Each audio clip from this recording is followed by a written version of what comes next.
They say poison is a weapon. That is a misunderstanding. To me, poison is a purification. It strips away the noise. It slows the heart until the world stops spinning. It leaves only silence. For 10 years, I have not tasted bread or water that wasn't laced with death, arsenic, hemlock, the tears of Tiamat.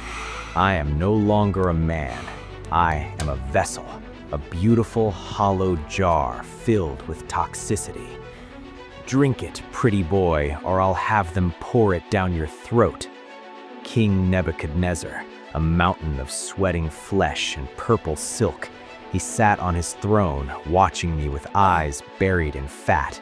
In front of me sat the golden goblet. The wine inside wasn't red. It was almost black, heavy, syrupy. I didn't tremble. I lifted the cup with a steady grace. Long live the king. I drank. I didn't gulp it down like a dying man. I sipped it. The liquid hit my tongue like cold fire. 1 second, 2 seconds. Most men would be clawing at their throats by now, their lungs filling with foam. But my heart welcomed it. The poison hit fast. The world sharpened. The noise of the banquet, the laughing nobles, the screaming peacocks faded into a distant hum. Clean, your majesty. I wiped a drop of black wine from my lip, still breathing. You are infuriatingly hard to break, Daniel, the king grunted, disappointed. He leaned back, the gold chains on his neck clinking against his sweat. He didn't want to taste her. He wanted a corpse.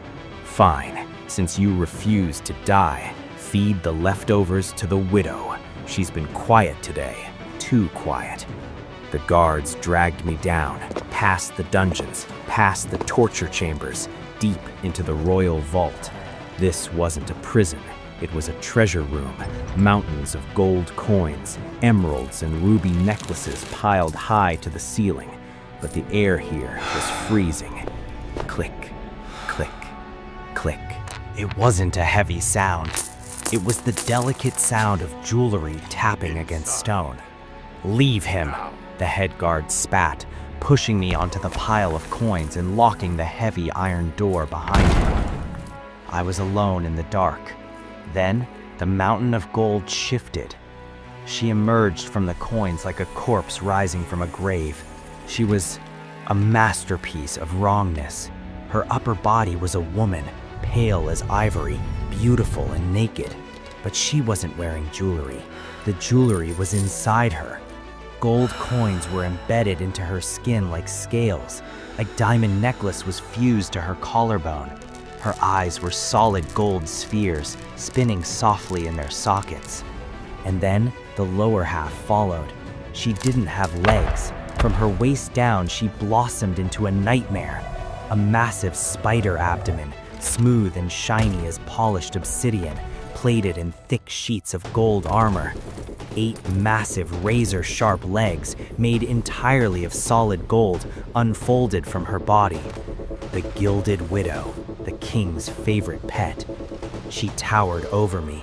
She didn't attack. She leaned down, her movement disjointed, too smooth, like a marionette being pulled by invisible strings. One of her massive golden legs lifted. The tip was sharp as a needle. It hovered before my eye. She sniffed me. To her, I didn't smell like meat. I didn't smell like fear. I smelled of arsenic. Her gold eyes stopped spinning, her jaw unhinged, revealing teeth made of jagged gemstones. Bitter, she hissed. Her voice sounded like coins falling on marble. You smell quiet. She was an addict. The gold in her skin burned her. It drove her mad. But the poison in my veins? It was the only thing that could numb her pain. I didn't run. I reached out. I grabbed the sharp tip of her golden leg. I cut my own palm. Drink, I whispered. She didn't tear me apart. She gently lowered her face to my hand. She drank the poisoned blood. I watched as the gold coins in her skin stopped vibrating. Her trembling stopped. For the first time in centuries, the monster found peace. and in the silence of that cursed vault, I realized something terrifying. I wasn't the prisoner anymore. I was the dealer, and she was my junkie. 2 days later, the 12th night festival. The banquet hall was packed. The Persian ambassador had arrived, bringing gifts of silk and spice. Nebuchadnezzar wanted to show off his power. "Bring out the widow," the king roared, drunk on wine and power. The great doors opened. I walked in. I wasn't in chains this time. I walked in a clean tunic. Behind me, the sound of heavy metal dragging on stones silenced the room. Scrape, scrape, scrape. The widow crawled into the light. The nobles gasped. Some fainted. She was terrifying, 12 feet tall, glistening in the torchlight. But she wasn't looking at the crowd. She was looking at me, waiting for her next dose. "Behold!" Nebuchadnezzar stood up, spreading his arms. "The guardian of Babylon! She eats the flesh of my enemies and turns their bones into gold." The king pointed a fat finger at the Persian ambassador. "This man disrespects me, widow. Show him hospitality." The widow froze. The gold coins embedded in her face began to spin rapidly. Whir, click, whir. The king's voice commanded her, bound by ancient magic. She raised a massive leg, aiming for the ambassador's chest. "Do it!" the king screamed. "Kill him!" She trembled. She didn't want to kill. She wanted the silence I gave her. She looked at me. Her golden eyes begged for permission. And that's when the king made his mistake. "Why are you waiting?" The king threw a wine goblet at her. It struck her human face, cutting her cheek.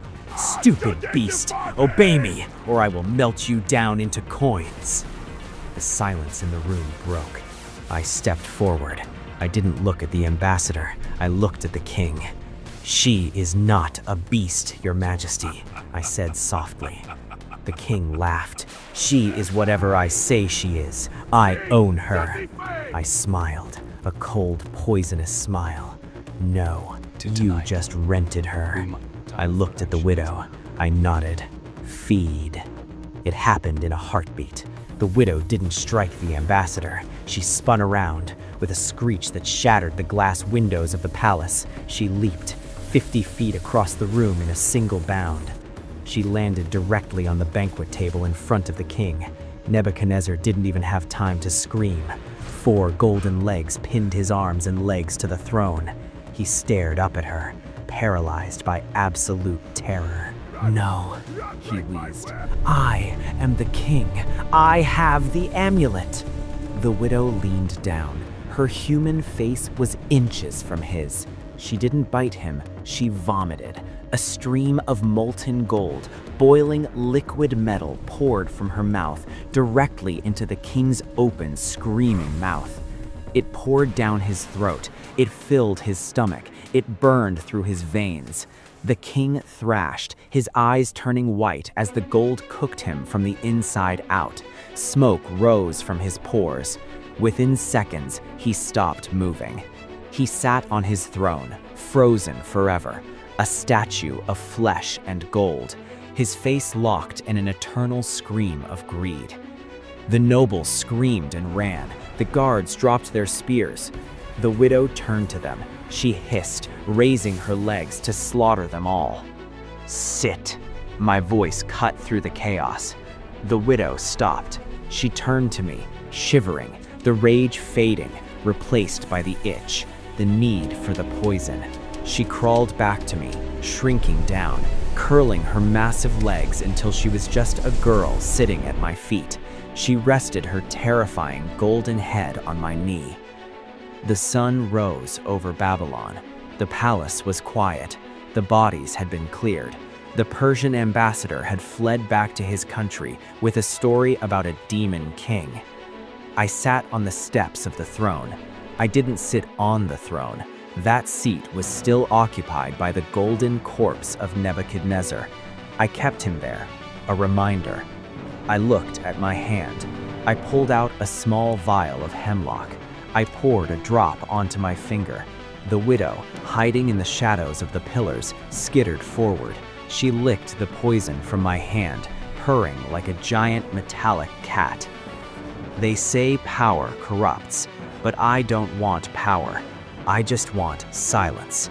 And as long as I have the poison and she has the hunger, Babylon will be very, very quiet.